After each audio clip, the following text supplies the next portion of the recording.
I'm quite confident that if I'm any significance or use at all, is because I am really a demonstration of what an average healthy human being really does have in the way of faculties and resources, that when the individual makes up his mind really to go along with whatever the truth and the challenges may be, and not try to solve things in the terms of what the going game of money or politics may be. Again, I just like to emphasize that I think that I am only a manifest of what evolution is up to. There has to be an X and there has to be a Y character that does such and such, and that I, by good fortune, happen to be in a sort of a frontier position. Yes. Really in the frontier position because I, in a sense, was almost had been thrown out of the regular patterns. I seemed to be unwanted, so that really was an exile. And simply with the enormous perspective that an exile has of looking things over as a whole, I was able to realize that humanity had arrived at some point of transformation as a great threshold crossing. That is, in view of the fact that all humans were born naked, absolutely helpless, ignorant, we obviously had to find our way, and we had to find our way by trial and error, gradually to discover that we have mind, that mind can discover principles, and the principles themselves are something that cannot be apprehended just by brains of any other creature, that because brains are always and only coordinating the information input from the touching, the smelling, the hearing, the seeing, and making up packages of those inputs. But mind discovers relationships existing between special case packages that are not in the data of any of the special cases by themselves. Make it very simple. Isaac Newton's discovering of gravitational behavior. There was nothing in the geometry, the chemistry, the magnetics of Earth that said it was going to attract another body, non-contiguous and thousands of miles away, nor there was anything in the moon that said it was going to.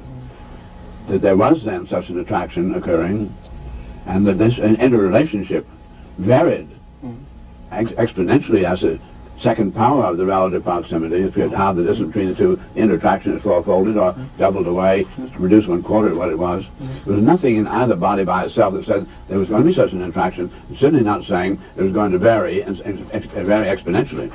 All the great discoveries of science have been in these interrelationships that are not in any of the data of any of the special case. And that's all the brain can ever deal with, is always the special case information. So that these principles discovered by mind turn out then to be principles. And a principle has no inherent beginning and end, and they do not get accredited by science as a scientific principle if there's ever an exception found. So they are, by definition, inherently eternal. Now, everything the brain deals in is terminal, finite.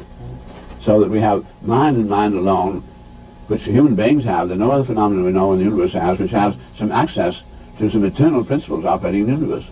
And we find these eternal principles themselves, none of them have ever been found to contradict another. Not only do they not contradict one another, but they're all inter-accommodative. That is, they're all being eternal, they're all concurrently operative. They do not interfere with them. Some of them then augment one another at exponential rates. When you get a complex of clearly differentiated behaviors that all interaccommodate one another, this would be called a design. That's what we mean by a design, in contrast to their being disorderly and interfering with one another. So the human mind has apparently gradually been pulling the curtain aside and discovering some of the great design of the universe itself.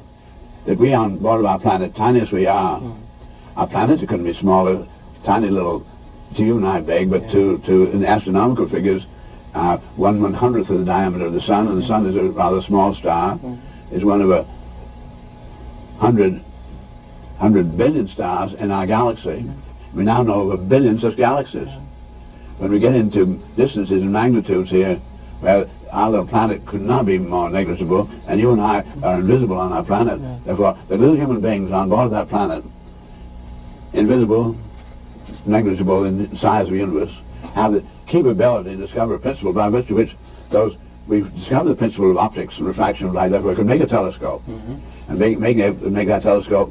We've been able to discover all those galaxies, which 99.9% of all those stars are not directly visible to your eye and my eye. So that our minds have the capability to be able to really check up satisfactorily that in a 22 billion light-year diameter sweep-out of observation, we know that there are those galaxies, and by our mind discovering principles by virtue of which we find each of the chemical elements has unique way of making waves. Each one has unique wave patterns.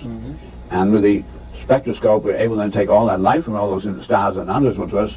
And on board of our planet, those human beings have actually taken an inventory of the relative abundance of all the chemical elements in our universe. Now that you and I on board of our planet would have this kind of capability. I said I came at a moment when I began to be absolutely astonished by being exiled by society in a sense. I saw that those human beings were terribly preoccupied with the games of finding out what is so, and having enormous ignorance of yesterday, feeling that you're made hungry. You don't make yourself hungry. It's not a piece of design that we are. And people have not found seemingly enough to eat, and not enough. So they've been thinking the world was a game of a negative, where man's supposed to be a failure and had to prove himself an exception to live. And I could see that the principles really operating on the universe indicated very, very probably that he was here for a very important function, and he had to discover his mind.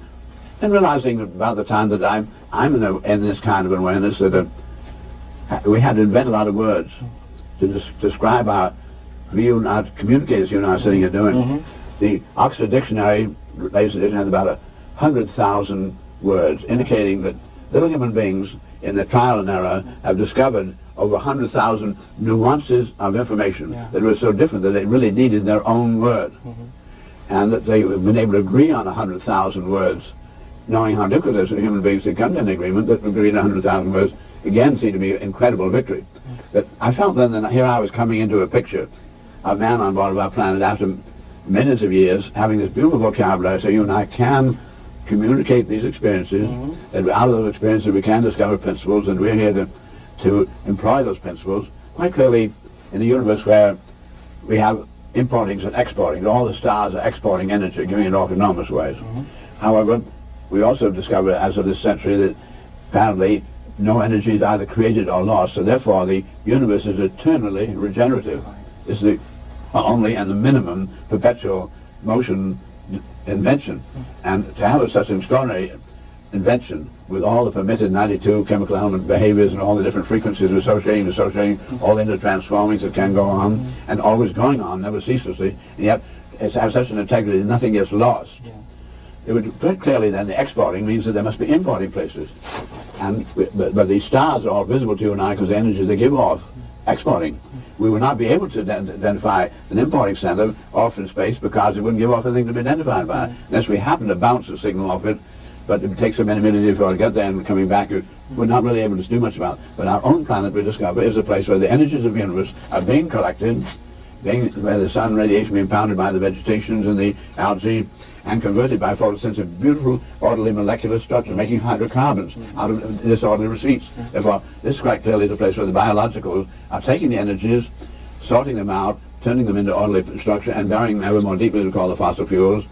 And we have, amongst all the biologicals, only the vegetation can do the impounding of the sun radiation. The mammals, such as you and I, have to then eat the vegetables or the algae or one of the fish that have grown from one of the other animals. And so I find then that we have the human beings, amongst all the biologicals, has the most extraordinary sorting capability, which is that of the mind, which in principle then can do that. So I'd say, if you invent a very complex machine such as the Boeing 747, you have to have afford a whole lot of instruments.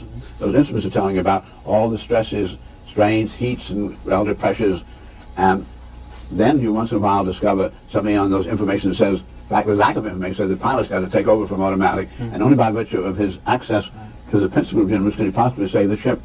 I say then, in designing a much more complex thing, which would be the eternal regenerative universe, you would have to have some local sensing mechanisms that are able then to take very sensitive readings and then to solve problems by virtue of that access to the principle of the universe. Apparently, human beings have then what one might call a local and universe monitoring function of the problem solving. And I say, what is common to all lives in all history?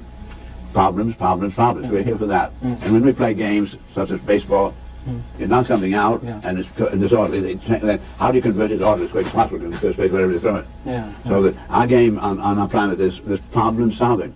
So anyway, now point was that I found myself an outsider, and because I was an outsider, then I tended to look at the total information rather than the strong. So I realized that we might be crossing this threshold where instead of just it had to be you or me in a battle of power and might, see who's going to live and who's going to die, it might be that the principle would make it possible to make everybody successful. If we really use the resources in an intelligent way, always in principle and not just for me. If then instead of fighting for me, for my survival, we really looked into the synergy, which is the principle operating between systems I spoke about, the mind and the mind alone can discover. But we discover these are behaviors of whole systems unpredicted by the behaviors of the past, like the gravity of the moon and Earth. So I said, I can see that only if we really begin to operate together and follow those principles, could we really possibly make man a success. And I began to look into that matter and saw that we did know how to fly and do a lot of these things very well, but we were assuming that there's not enough around, so we were doing only a tackling science for war, or how are you going to kill to see which one is going to do survive.